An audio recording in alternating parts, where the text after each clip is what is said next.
Tengo mis cantos que poco a poco vuelo y rehago habitando el tiempo.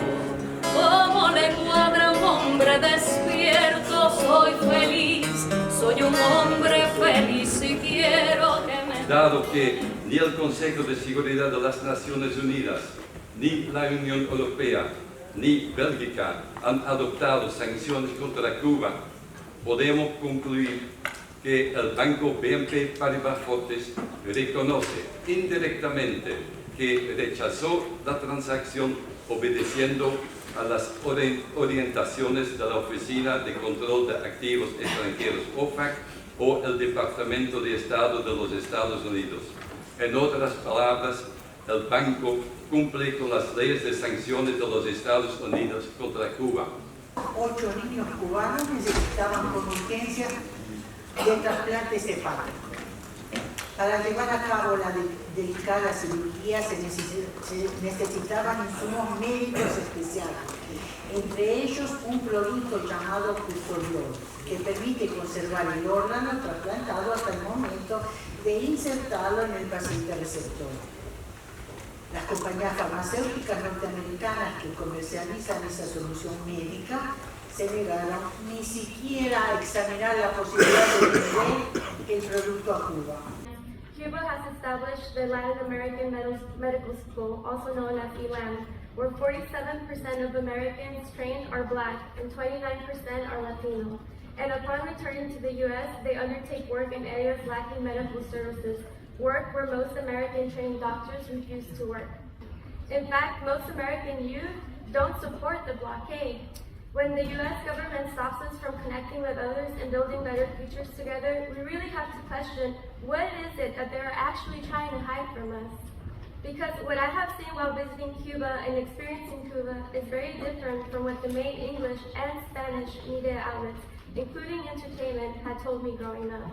And this is why I'm here to respectfully demand the U.S. to end the blockade and remove Cuba off the state-sponsored terrorism list. Cuban researchers and students can often not access up-to-date information and databases because some academic websites are not accessible from Cuba. VB professors who visit Cuba cannot visit the US for a year because they have visited a state sponsor of terrorism. Providers, it has already been said today, this afternoon, providers with a formal connection with the US cannot be approached for purchasing equipment, and this has a huge impact on the purchase of lab equipment. Shipping equipment and supplies to Cuba for research and education purposes is very difficult. La Asamblea General de la ONU ha citado en particular la ley Helms-Burton, que tiene efectos extraterritoriales que atentan contra la soberanía de otros estados, los intereses legítimos o las personas bajo su jurisdicción y la libertad de comercio y navegación.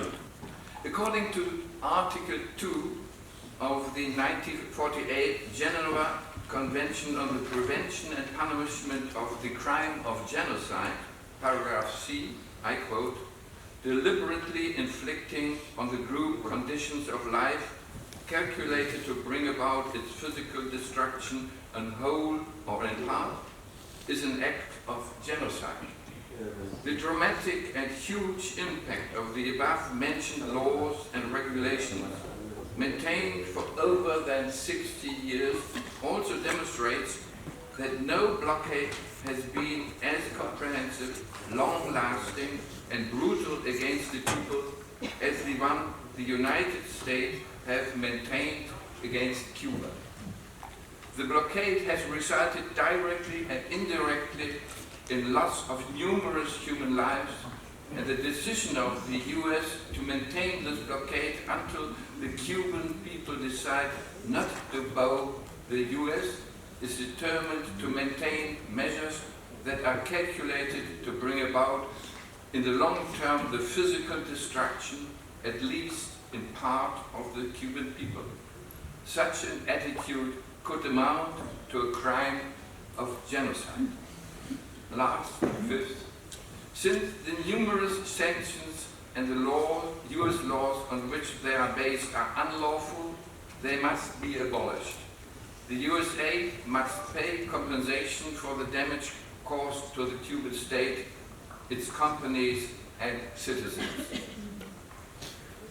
Brussels, the 17th November 23, that's all.